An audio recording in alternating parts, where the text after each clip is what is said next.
बस रिस्क लेने के अलावा और कोई दूसरा रास्ता तो था नहीं जिस तरफ वो निकलती। इसीलिए उसने फैसला किया कि नतीजा चाहे अब जो हो, वो ये मौका नहीं गवा सकती। इसीलिए वो ठीक ढंग से तैयार वैयार होके उस जगह पहुंच गई। तमन्ना वहां पहुंची तो फाइनली उसके साथ वो नहीं हुआ जो उसने एक्सपेक्ट किया था। वो लोग ना ही फ्रॉड थे और ना ही तमन्ना की हिस्ट्री से उनको कोई लेना देना था। उसने जाते ही काम स्टार्ट कर दिया। उन लोगों ने उसे पहला चेंज दिया और तमन्ना ने बड़े ही सही ढंग से अपना पहला पोज दिया। हफ्ता गुजर गया था, लेकिन अब ना मनन ने जानवी को दोबारा कॉल किया था और ना ही जानवी ने। दोनों के बीच हफ्ते से कोई बातचीत नहीं थी और यही कारण था कि जानवी की नजदीकियां विनय के साथ बढ़ने लगी थी। हालांकि वो अभी भी डिनाइल मोड में ही थी कि उसे विनय कैसे पसंद आ सकता है, लेकिन कहीं ना कहीं उसे भी पता था कि उसे विनय अब पसंद आने लगा था।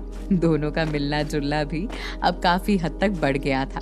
आज भी वो एक कैफे में ही बैठे थे, तभी विनय ने पूछा, अच्छा जानवी, एक बात पूछूं, क्या अब भी तुम मुझे लेकर वैसा ही सोचती हो जैसा पहले सोचती थी? जानवी ने नजरें नीची की और थोड़ा हिचकिचाकर बोली, नहीं, वैसा तो नहीं सोचती। अब जब तुम खुद पहले जैसे नहीं रहे तो मेरी सोच पहले जैसी कैसी हो सकती है? अब तुम्हारे साथ साथ मेरी सोच भी बदल गई है।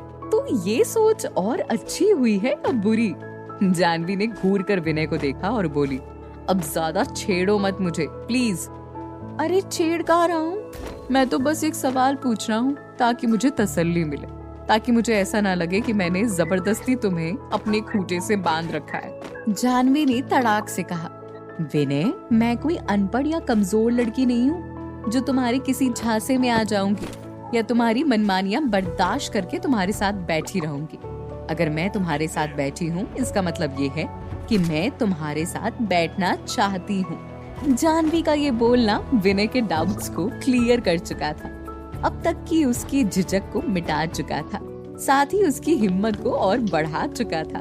विनय आज पहली बार बिना किसी असमंजस के, बिना कुछ सोचे जानवी का हाथ पकड़ लिया। जानवी ने उसे आंख उठाकर देखा, लेकिन विनय ने अपना हाथ हटाया। हाँ जानवी, अगर चाहती तो खुद अपना हाथ हटा सकती थी, लेकिन उसने भी ऐसा नहीं किया। शायद उसे विनय की पहल अच्छी लगी थी। कई बार हिचकिचाहटों की दीवार बस थोड़ी सी हिम्मत के इंतजार में होती है। दो में एक भी कर दे तो वो दीवार एकदम से ढह जाती है और फिर जो भी दिल में होता है वो सीधा आंखों में उतर आता है। जानवी के साथ भी वही बात थी।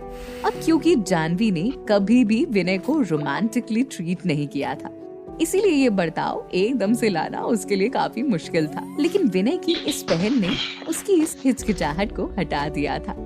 विनय ने भी जानवी का हाथ ना हटाने को उसकी रजामंदी ही समझी। जानवी, मैंने जब तुम्हें पहली बार देखा था तब से इस दिन का इंतजार कर रहा था, और आज जब मैं तुम्हारे साथ यहाँ तुम्हारे इतने करीब बैठा हूँ तो मुझे आज भी ये पल सपने जैसा ही लग रहा है। जानवी अब भी नीचे ही देख रही थी। विनय ने आगे कहा, जानवी, अब मैं किसी चीज की आड़ में आकर तुमसे नहीं मिलना चाहता, किसी और बात का बहाना लेकर तुमसे बात नहीं करना चाहता। अब मैं अगर तुमसे मिलना चाहता हूँ तो केवल इस वजह से कि मुझे तुमसे मिलना है।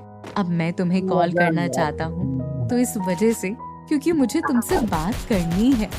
मुझे अब किसी बहाने के पीछे नहीं छिपना। मैं अब हक से कहना चाहता हूँ कि जानवी, तुम मेरी। जानवी ये बातें सुनकर अच्छा ही महसूस कर रही थी। उसका हाथ अब तक विनय के ही हाथ में था। विनय एक टक से देखता हुआ जानवी के जवाब का इंतजार करने लगा। जानवी ने विनय की आंखों में देखा और अपना दूसरा हाथ विनय के हाथ पर रख दिया। विनय के दिल में तो जैसे बिजली सी दौड़ गई थी। आज तक उसकी आंखों में ऐसी चमक शायद कभी नहीं आई हो जो जानवी के इस छुअन से आई थी। जानवी ने उसे कहा, विनय, सच कहूँ तो मैं सिंपल चीजों की बिल्कुल शौकीन नहीं हूँ। मैंने बचपन से हमेशा ब्रांडेड कपड़े पहने, सारे ट्रेंड फॉलो किए हैं, काफी कूल और हैंडसम लड़कों के बीच रही थी और यही मेरी पर्सनालिटी थी, यही मेरी लाइकनेस थी। मेरे लिए सिंपलिसिटी का मतलब मात्र बोरिंग होना था। मुझे हमेशा लगता था कि सिंपल रहना यूजलेस रहना है। तुम्हें देखकर भी मुझे हमेशा ऐसा ही लगता था, लेकिन फिर मैं तुमसे मिलने लगी, हमारी बातें होने लगी, तब मैंने जाना कि सिंपल रहना यूजलेस रहना नहीं है, बल्कि आजकल की दुनिया में जहाँ सब दिखावे के पीछे भाग रहे हैं, सब एक दूसरे का स्टाइल कॉपी करने में लगे हुए हैं, सबको कूल लगना है, वहाँ पर अपनी सिंप्लिसिटी को बनाए रखना, उसमें सैटिस्फाइड रहना एक बहुत बड़ी बात है। तुमने कभी बाकी लड़कों की तरह फटी हुई जीन्स नहीं पहनी, कभी बालों में जेल लगाकर उनकी स्टाइलिंग नहीं की, कभी अतरंगी कपड़े पहनकर पोज नहीं मारा, कभी पिकअप लाइन मार के क्लब में लड़कियां नहीं पटाई। और ऐसा नहीं है कि तुम ये सब करने के काबिल नहीं हो।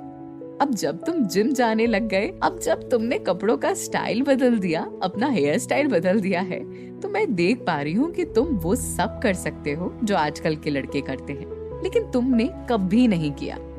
तुम अपनी सिंप्लिसिटी में खुश थे और तुम्हारी यही बात शायद मुझे तुम्हारे करीब ले आई, क्योंकि तुमने कुछ बनने का दिखावा नहीं किया। विनय ये सारी बातें सुनकर बिल्कुल 7वें आसमान पर पहुंच चुका था। उसने जिंदगी में कभी नहीं सोचा होगा कि जानवी कभी उससे ये बातें भी कहेगी।